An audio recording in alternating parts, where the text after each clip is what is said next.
Bien, en esta oportunidad les vamos a presentar, nuestro tema es la criminalización de la protesta social. Bien, este no es un tema nada nuevo. A decir verdad, estos casos se han venido dando hace siglos, como el siglo XVIII, el siglo XIX, el siglo XX y en la actualidad, como podemos ver. Y esto no solamente se dio en América, sino también se ha venido dando a nivel mundial, como Europa, por ejemplo. Uno de estos acontecimientos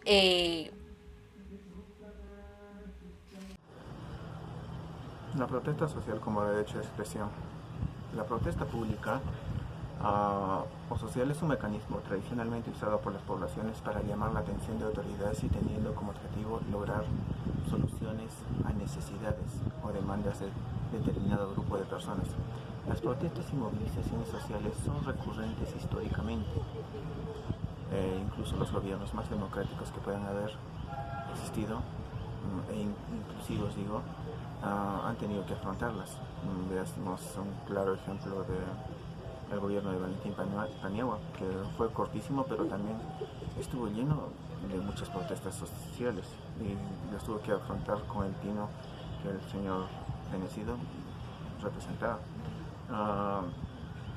También entendemos que la protesta social es un derecho constitucional y es un derecho no perfecto que aceptamos porque aceptamos la existencia de expresiones de reclamo de las poblaciones que a pesar de que muchos de estos reclamos no estén bien fundamentados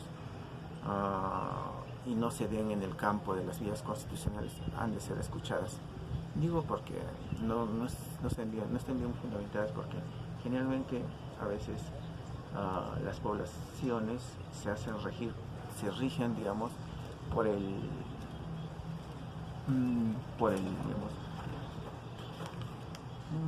por los caudillismos que se dan de sujetos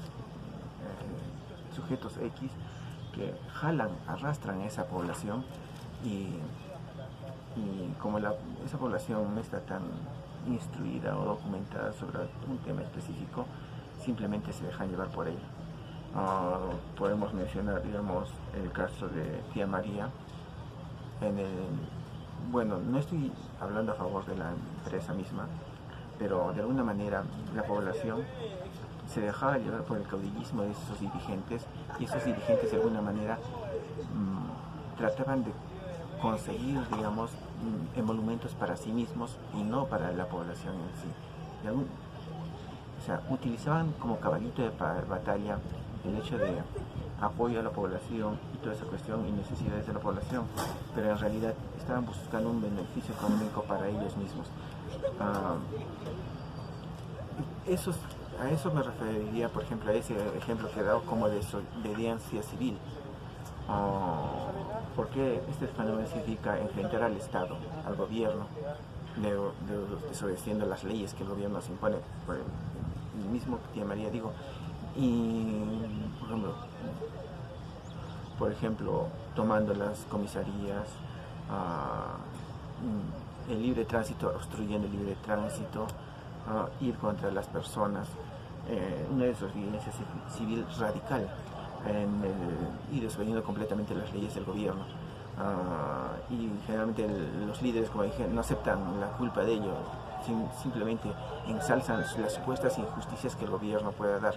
Claro que el gobierno tiene cierto tipo de preferencias para, digamos, los entes económicos poderosos, pero eso no tiene nada que... El hecho de que tenga cierta preferencia no quiere decir que yo como protestante voy a ir en contra de mi hermano que está bien pobre y todo eso, solo para hacer escuchar mi voz, mi silenciosa voz, digamos, y mucho menos arrastrado por un estúpido caudillismo de pseudo dirigentes. Y creo que debe haber otras maneras de hacernos oír respecto a eso. Bien, en esta oportunidad les vamos a presentar el tema de la criminalización de la protesta social. La criminalización de la protesta social no es un tema relativamente nuevo, es decir, se ha venido dando desde hace siglos, siglo XVIII, siglo XIX, siglo XX y en la actualidad. Y esto es un fenómeno a nivel mundial. Un ejemplo podemos indicar la represión contra los sindicatos y que luego se logró frenar el derecho a huelga contra la libertad de asociación. Por ejemplo, en los Estados Unidos, con los llamados mártires de Chicago, quienes fueron asesinados. Bueno, aunque estos casos semejantes han sido de gran resonancia en la actualidad y a decir verdad se ha condenado, sin embargo se acepta un gran error sobre esto, ¿no? Pues esta es una práctica que, como lo señalamos antes, se ha venido dando en varios países y curiosamente se ha venido introduciendo de una manera más natural o casi justificada esta criminalización y persecución de líderes sociales, a quienes los estados o el gobierno considera sus enemigos. Y esto es realmente muy... Otro caso por citar es el Plan Cóndor. Este fue uno de los planes más controversiales, muy escandalosos contra los líderes disidentes de los gobiernos, calificados como uno de los atentados concertados más graves contra los derechos humanos en América Latina. Pese a lo cual no ha existido un retroceso contra estas estrategias y por el contrario se han venido manteniendo esta criminalización de las protestas sociales. Bueno, a decir verdad, la llegada de la globalización, del nuevo afianzamiento del neoliberalismo, las políticas económicas basadas en el extractivismo de los recursos naturales en América Latina, en nuestro país, en Perú, se ha experimentado por ello un incremento de esta criminalización de estas protestas sociales. Y es que siendo el Estado en este nuevo esquema un promotor del mercado externo en cuyo contexto los grandes actores, las cooperaciones, exigen mayores garantías para la inversión, es a este Estado al que les toca otorgarles esta seguridad, disuadiendo todo aquello que amenace en este nuevo orden. Para el caso de nuestro país, la estrategia de disuasión de los movimientos sociales por medio de la punición tienen sus antecedentes más visibles en el gobierno de Alberto Fujimori. La política de criminalización de la protesta social. Criminalizar, esa palabra es bastante compleja. Criminalizar, ¿qué significa criminalizar? Significa atribuir carácter de criminal a alguien o algo. Y es una manera que el Estado, influenciado por las grandes economías o por los entes de poder, da a las poblaciones que de alguna manera se levantan y hacen oír su voz en una protesta social. Criminalizan la protesta, los tildan, digamos, de vagos, los tildan de ociosos y de terroristas, de ladrones, de insurgentes. De alguna manera criminaliza el Estado de la protesta. Y no solo el Estado, también las instituciones, claro está. El señor Rocha, el claro ejemplo que anteriormente hablé con tía María, el señor Rocha criminalizó de alguna manera a la población de Tambo, diciendo que tenían el gen del terrorismo. bueno, es raro que un señor, un empresario tan exitoso, gerente general de Frauder Perú, para la región Arequipa, pueda decir de esa manera tan fácilmente, tan laxamente, que digamos los pobladores de Tambo tienen el gen del terrorismo, haciendo una clara analogía porque Abimael Guzmán Reynoso era también del sector de Tambo. Ya. Bueno, el Estado utiliza de alguna manera o constantemente esos términos, no solo el Estado usa esos términos para criminalizar las protestas sociales y amainar estas mismas. Esta represión no se dio recientemente, sino se da desde los años 70, 80, 90, y continuamente es un fenómeno que va evolucionando y toma diversos matices como para criminalizar a los protestantes. Esta nueva etapa, digamos, de este siglo XXI, ¿sí? Este siglo XXI, cuando el neoliberalismo se ha afianzado de alguna manera, el Estado quiere garantizar generalmente, el Estado solo quiere garantizar la funcionalidad del sistema establecido del neoliberalismo para dar mayor prioridad a la inversión privada, a la inversión a los grandes capitales extranjeros, en contra de la ciudadanía, en contra del pueblo en general, y trata de neutralizar los pequeños conos de protesta, criminalizándolos como anteriormente dije, metiendo presos generalmente a los dirigentes, o muchas veces negociando con los mismos, y por eso de esa manera el Estado quiere, digamos, amainar ahí se dieron ocasiones incluso en que se dieron normas exactamente en contra de cierto tipo de protesta, en contra de ciertos individuos, y ese es un claro ejemplo de criminalizar, digamos, la protesta social o al dirigente mismo. Y de esa manera miramos, digamos, el hecho, cualquier conato de protesta, cualquier inicio de protesta, el gobierno trata de verlo como un delito, y claro que utiliza el Poder Judicial y a la policía como entes ejecutores. Bien, en esta oportunidad les vamos a hablar sobre la criminalización de la protesta social. Bueno, este no es un tema nuevo, es un problema, un tema que se ha venido dando hace ya muchas décadas atrás, desde el siglo XVIII, XIX, XX, en la actualidad. Bien, donde se reprimía a los líderes de sindicatos y más tarde se logró frenar el derecho a la huelga.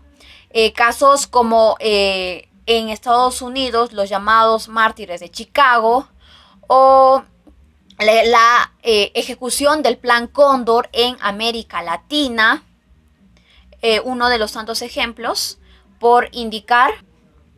Por otra parte, la llegada de la globalización, de este nuevo sistema o afianzamiento del neoliberalismo, nos ha conducido a que el gobierno se prepare o...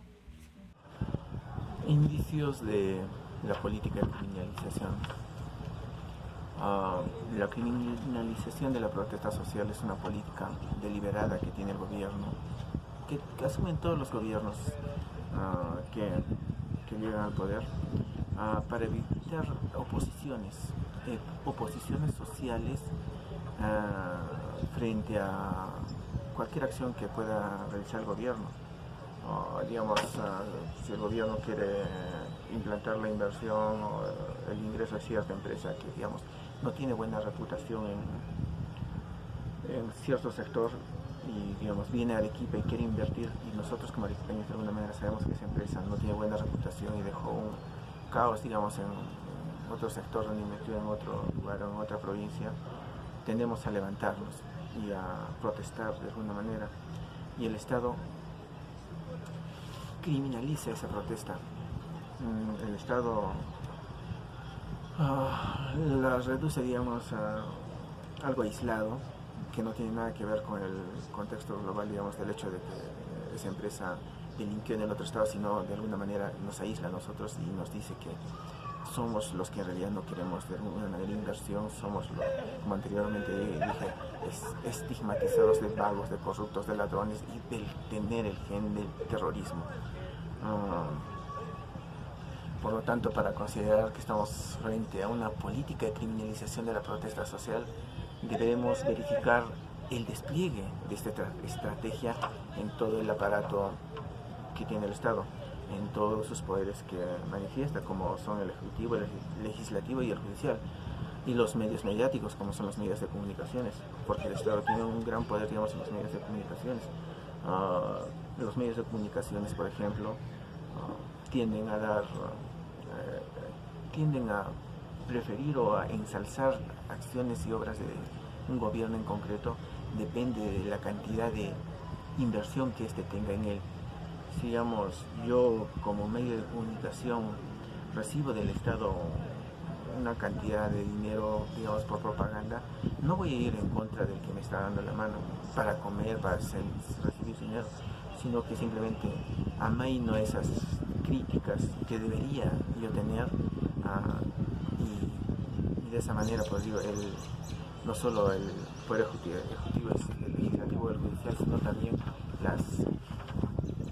los medios de comunicaciones unen fuerzas para criminalizar las políticas sociales y usan estos entes a la Policía Nacional, a las Fuerzas Armadas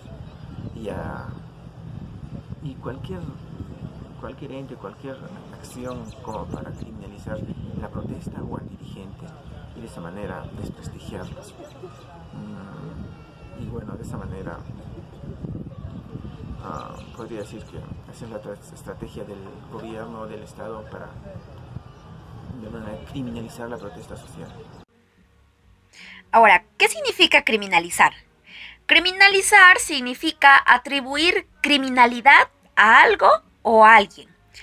Aunque la represión de los gobiernos contra esta o contra las protestas sociales no es algo nuevo, sino que se ha venido dando desde la década de los 70, de los 80 aquí en nuestro país, donde se buscaba contrarrestar a los sindicalistas. Sin embargo, hoy en día nos encontramos con una criminalización de la protesta social algo más evolucionada, donde se busca neutralizar por diversos métodos, ya sea legales, a quienes protestan. Y este escenario se elabora justamente durante el afianzamiento del neoliberalismo, en el cual el Estado debe garantizar este sistema,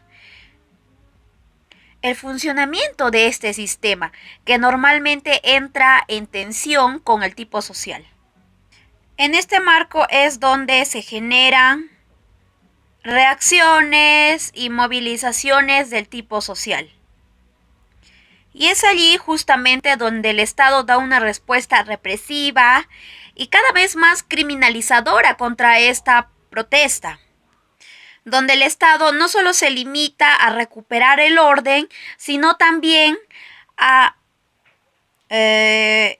inicia toda una política contra estos grupos para asegurar la condición de las empresas privadas. Entonces, la criminalización de la protesta social, su fin principal es debilitar la protesta mediante la deslegitimación no solo de la protesta, sino también de los actores. Como otro punto a desarrollar, tenemos ¿quiénes son los actores de la criminalización de la protesta social? Como principal actor tenemos al Estado, a través del Ministerio del Interior. También tenemos las fiscalías, los juzgados. Las empresas privadas son actores muy significativos. Estas son las demandantes, quienes solicitan la aplicación de esta política, así como su ejecución.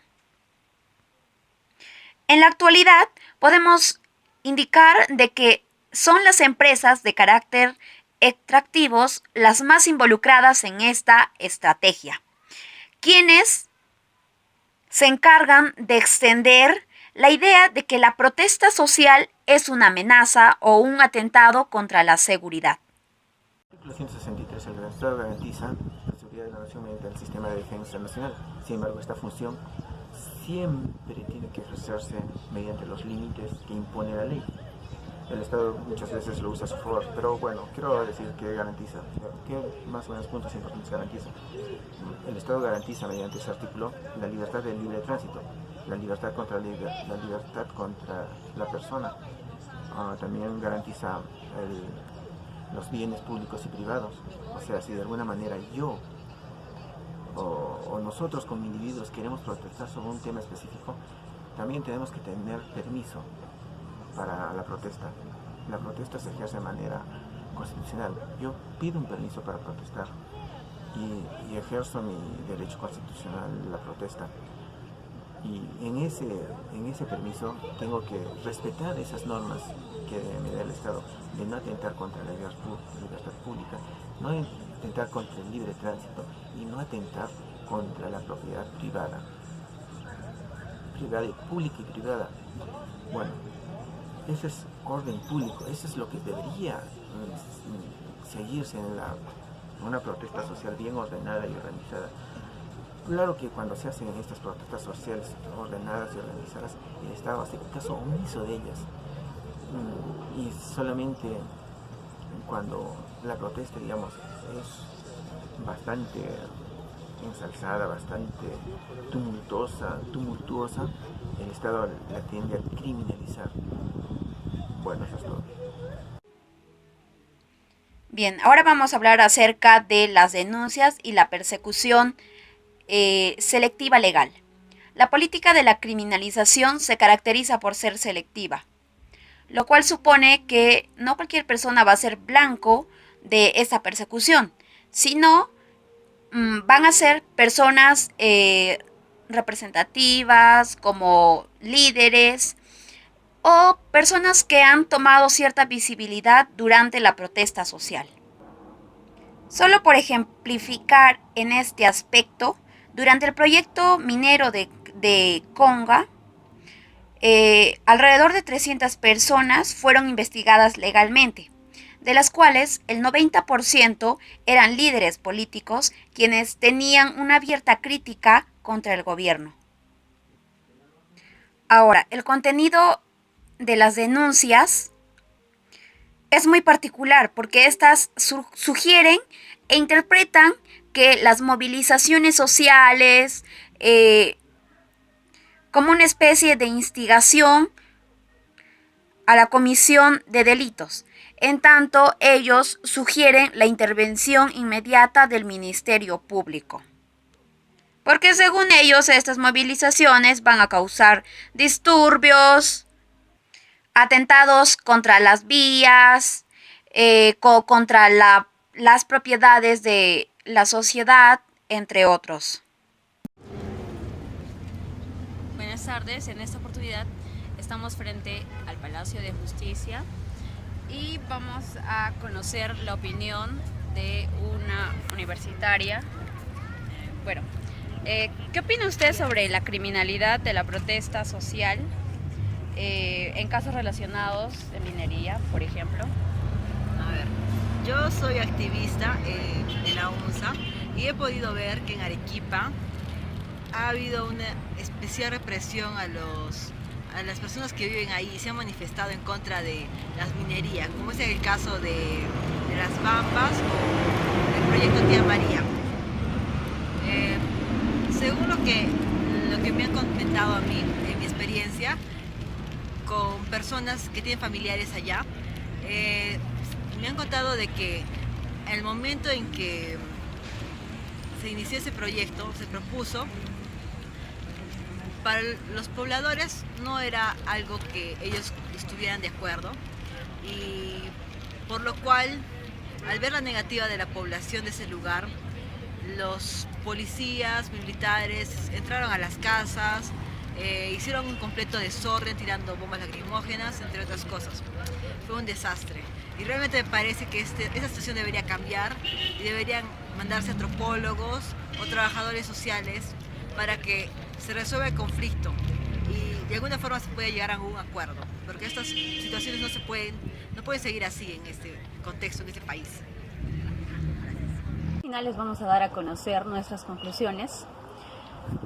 Bien, cuando hablamos de la existencia de una política de criminalización de la protesta social, no estamos refiriéndonos exclusivamente o rechazando la facultad punitiva que tiene el Estado, ni de los mecanismos para que éste asegure el orden de la ciudadanía, sino más bien estamos hablando de una estrategia dirigida y construida por el Estado con medios legales e institucionales para coactar, reprimir y neutralizar a los ciudadanos que democráticamente se expresan cuestionando las acciones que el régimen realiza.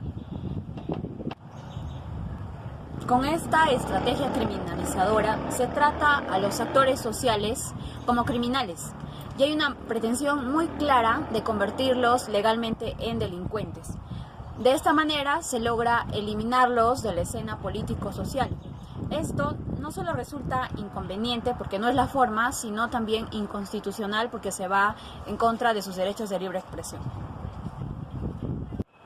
La protesta social que se ejerce dentro de los cauces institucionales debe quedar absolutamente claro que es un ejercicio regular de un derecho que nos ampara, un derecho constitucional que ampara a cada individuo, a cada ciudadano. Y estos derechos también parten de los entes internacionales, pues el Perú está adscrito a la ONU, que regula y protege nuestros derechos a la libertad de expresión o protesta, especialmente contra la expresión, la reunión, la libertad de pensamiento, entre otros. Y otro punto, como conclusión también tengo que dar, es que el Estado debe actuar por los reclamos por vías institucionales. Las respuestas que debemos dar, o que debe dar el gobierno, parten desde un punto de vista democrático. El ejercicio de las libertades de los individuos existen porque son garantizadas por las leyes estatales, por las leyes nacionales. Y este derecho no se puede coartar. Estos derechos son prácticas legítimas y absolutamente legales de cada individuo y de cada comunidad.